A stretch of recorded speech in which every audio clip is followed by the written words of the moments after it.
and they were killed for things they never did. Back from the dead to exact vengeance. Those who betrayed them were put to the sword.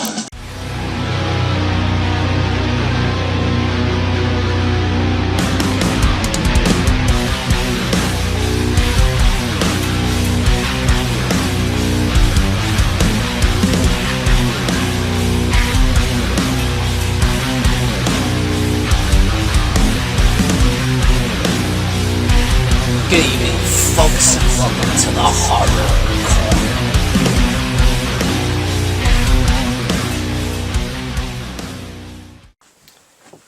Well, I suppose you don't take part in the nocturnal ceremonies down at the beach, do you?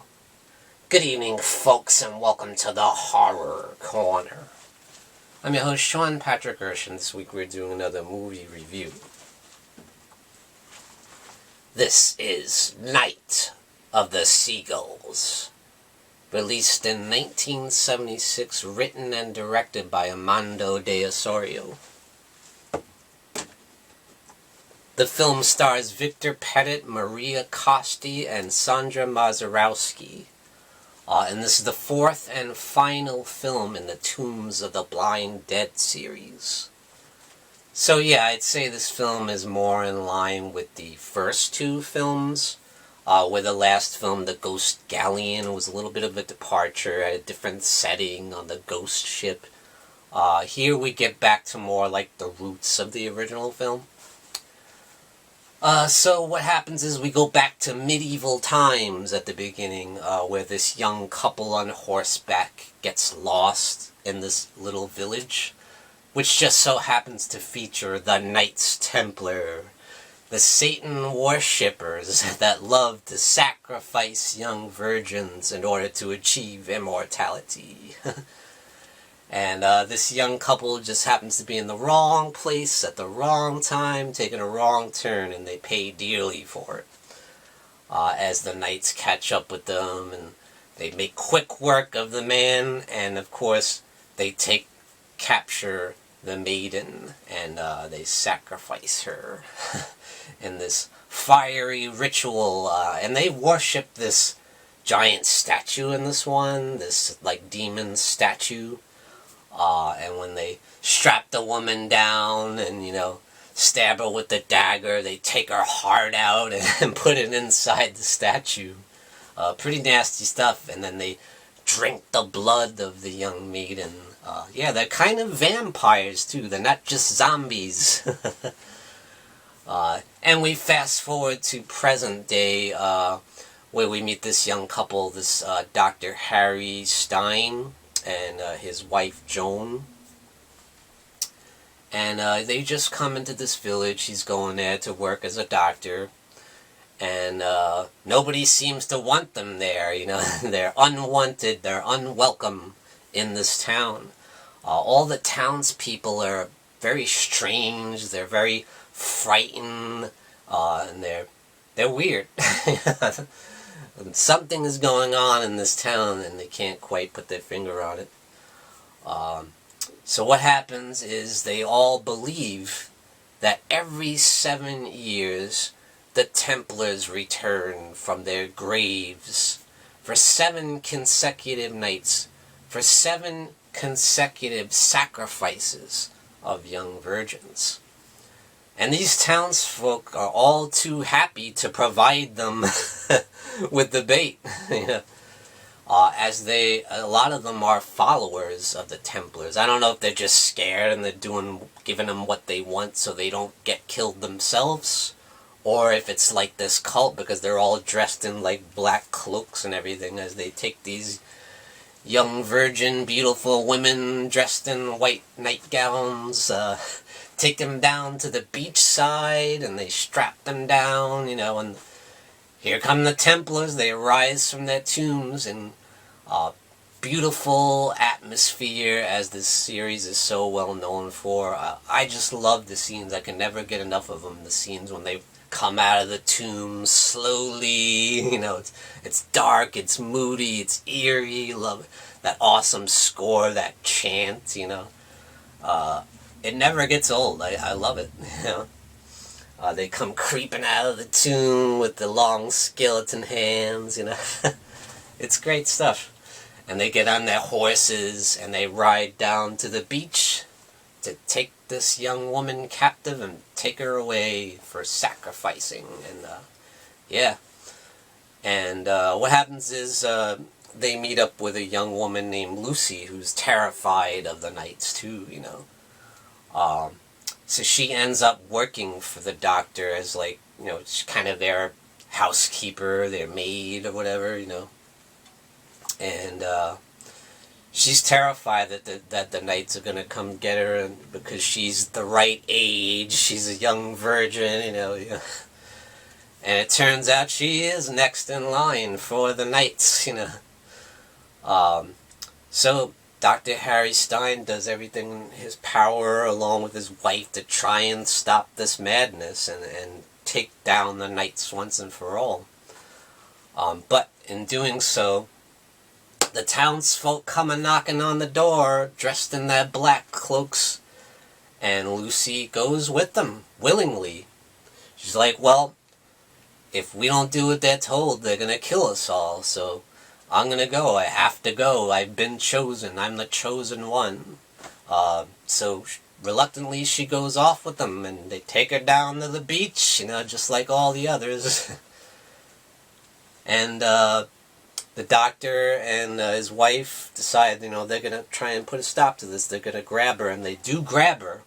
They run down to the beach side and unstrap her before the knights can get there. And they run off with Lucy to try and escape, and of course the knights get on their horses and follow them, you know. They're pissed. You piss them off.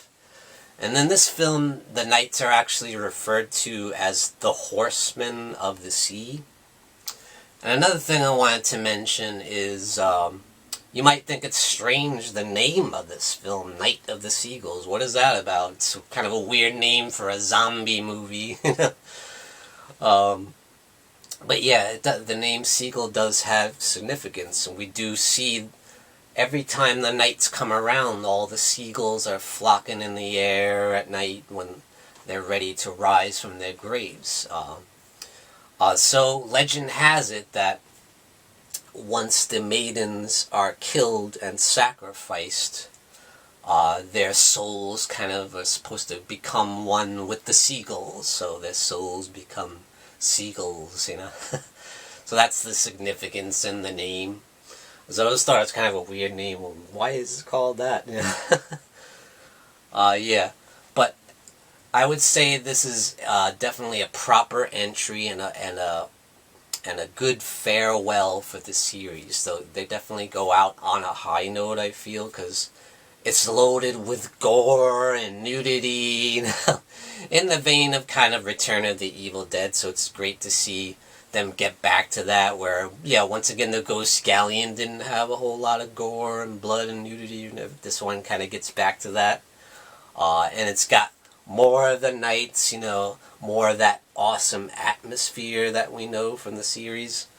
There's some great stuff in here where they're trapped inside this house and the knights are breaking in, stabbing with the swords, and, you know. And there's another great scene where we see the knights as zombies inside the temple with the fires and the ritual going, and yeah, they're doing their thing, you know. Still doing their thing all these hundreds of years later or whatever, you know, sacrificing virgins with the full fire rituals and candles everywhere. It's really cool stuff. And the look of the knights is fantastic as always. They look extra crusty and dusty and dirty and nasty and awesome stuff, you know. And of course their eyes are gone, you know, because they were burned out in the first film. But yeah, I'd say this is definitely a worthy entry and a fond farewell to the franchise. It ends on a high note. And it's got probably my favorite final act of the series, so I'm not going to get into that too much, because I want you guys to check it out, of course, because I love this series. I like every single film in this series, so I'm kind of glad they didn't keep going on and on with it, because it's like, how much can you do with this story? Yeah, I'm kind of glad they ended it before it kind of faded away into obscurity.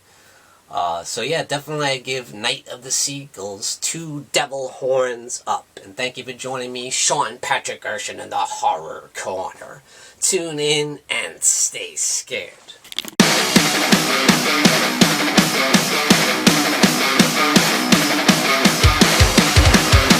Good evening, folks, and we got some brand new merchandise for you over at www.thehorrorcona.com, and that's CONA.com.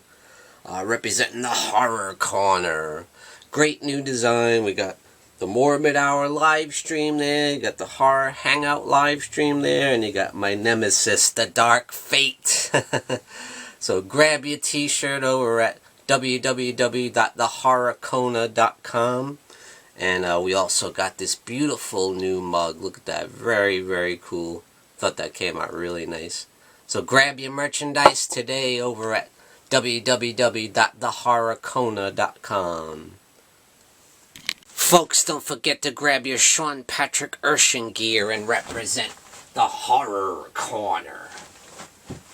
Also, check out these awesome mugs we have. Perfect for your coffee.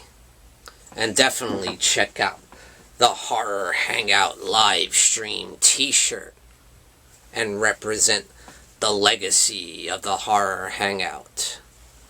Check out the link in the description below this video. Good evening, folks, and we got some brand new merchandise for you over at www.thehorrorcona.com, and that's CONA.com. Representing the Horror Corner. Great new design. We got the Morbid Hour live stream there, you got the Horror Hangout live stream there, and you got my nemesis, the Dark Fate. So grab your t-shirt over at www.thehorrorcona.com. And we also got this beautiful new mug. Look at that. Very, very cool. Thought that came out really nice. So grab your merchandise today over at www.thehorrorcona.com.